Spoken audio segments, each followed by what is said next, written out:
오늘 말씀은 로마서 8장 1절에서 17절입니다. 노예가 아닌 자녀로서 살아가라. 예수 믿고 달라진 것이 무엇이냐고 묻는다면 여러분은 뭐라고 대답하시겠습니까? 죄에서 구원받아 천국에 간다고 대답하시는 분들이 대부분이실 겁니다.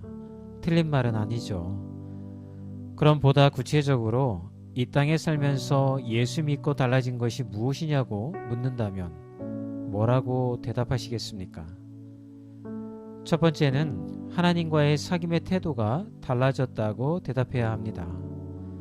8장 1절의 말씀을 보면 그러므로 이제 그리스도 예수 안에 있는 자에게는 결코 정죄함이 없나니 라고 말합니다. 이 말씀을 오해하는 사람들이 많습니다. 예수님을 믿으면 모든 죄가 용서함을 얻기에 하나님이 죄를 정죄하지 않는다고 생각하는 것이죠. 그러나 이 말씀은 하나님이 우리를 바라보시는 시각에 대한 말씀입니다. 내가 너희의 죄를 벌하지 않는다고 네 멋대로 살면서 나는 아버지가 다 용서해줘 라는 식의 삶을 살지 말라는 것입니다. 애처럼 죄 지을 때마다 하나님이 벌을 내리고 심판하면 우리는 늘 하나님의 눈치를 보면서 주눅이 들어 어떻게 하면 하나님의 눈 밖으로 벗어나지 않을까 하는 노예의 삶을 살게 됩니다. 그런데 철든 아이는 아버지의 사랑에 눈을 뜨게 되죠. 내가 정말 이렇게 사랑받을 자격이 있는가? 그럴 자격조차 없는데 아버지는 나에게 감당할 수 없는 사랑을 부어주시는구나. 내가 이제라도 아버지를 기쁘게 해드릴 삶을 살아내야겠구나 라는 감사로부터 하나님을 사랑하게 되는 것이죠. 하나님을 대하는 태도의 변화가 이 설명에서 보이시나요? 그러므로 내가 이렇게 살면 하나님이 나에게 벌을 내리시겠구나 라는 신앙의 태도가 아닌 나 같은 것을 이렇게 사랑해 주시는 하나님에 대한 감사로 하나님을 기쁘게 해드리기 위해서 죄로부터 멀어지고 더욱 하나님을 사랑하는 삶을 살라는 말씀이 바로 8장 1절에 예수 안에 있는 자에게는 결코 정죄함이 없다는 말인 것입니다. 두 번째는 성령의 이끄심대로 살고자 합니다. 13절의 말씀을 보면 너희가 육신대로 살면 반드시 죽을 것이로되 영으로서 몸의 행실을 죽이면 살리니 무릇 하나님의 영으로 인도함을 받는 사람은 곧 하나님의 아들이라고 말씀하십니다. 예수님을 만나기 전에는 내 생각과 욕망대로 살았습니다. 예수님을 만나면 우리 안에 성령님이 찾아오시죠. 성령은 우리를 도와 하나님의 자녀로서 살아가도록 이끄는 역할을 합니다. 그렇게 살지 못할 때는 말할 수 없는 탄식으로 우리를 위해서 기도해 주시죠. 그래서 우리는 하나님의 애끓는 사랑의 마음을 알 수 있게 됩니다. 얘야, 꼭 그렇게 살아야겠니? 그렇게 해야만 하겠니? 라며 끊임없이 우리의 마음에 하나님의 마음을 알려주죠.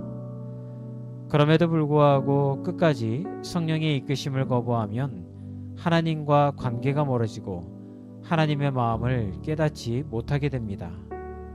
이것을 육신대로 살면 죽을 것이로되 라고 바울은 말하는 것입니다.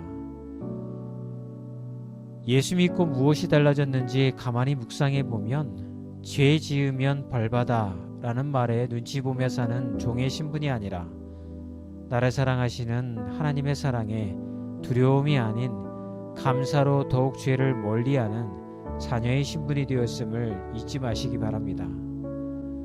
여러분은 하나님과의 관계를 노예의 관계와 자녀의 관계 중 어떤 관계로 맺고 계신가요? 날씨가 오늘도 매우 덥죠? 오늘도 힘차게 하루를 보내시라고 찬양 준비했습니다. 하나님의 열심. 어떻게 보면 하나님은 우리를 짝사랑하시는 것 같아요. 오늘도 힘내시고요. 화이팅 하셨으면 좋겠습니다. 오늘도 화이팅입니다.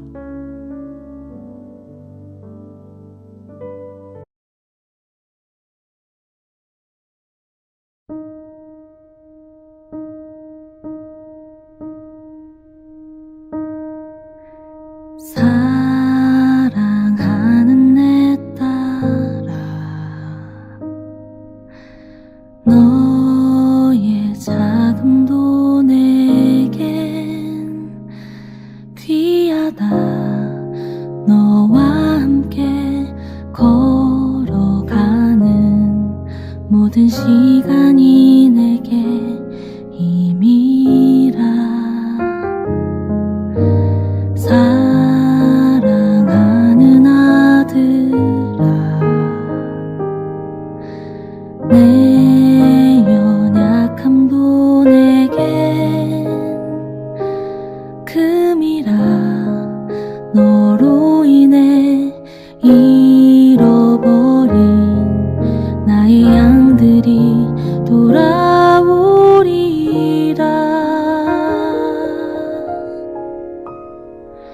조금 느린 듯해도 기다려주겠니? 조금 더딘 듯해도 믿어줄 수 있니? 네가 가는 그 길 절대 헛되지 않으니 나와 함께 가자. 앞이 보이지 않아도 나아가주겠니? 이해되지 않아도 사랑해주겠니?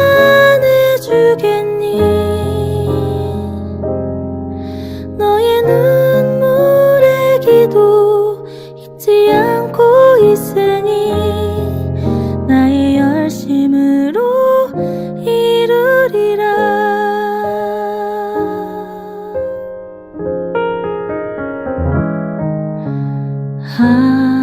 하나뿐인 사랑아,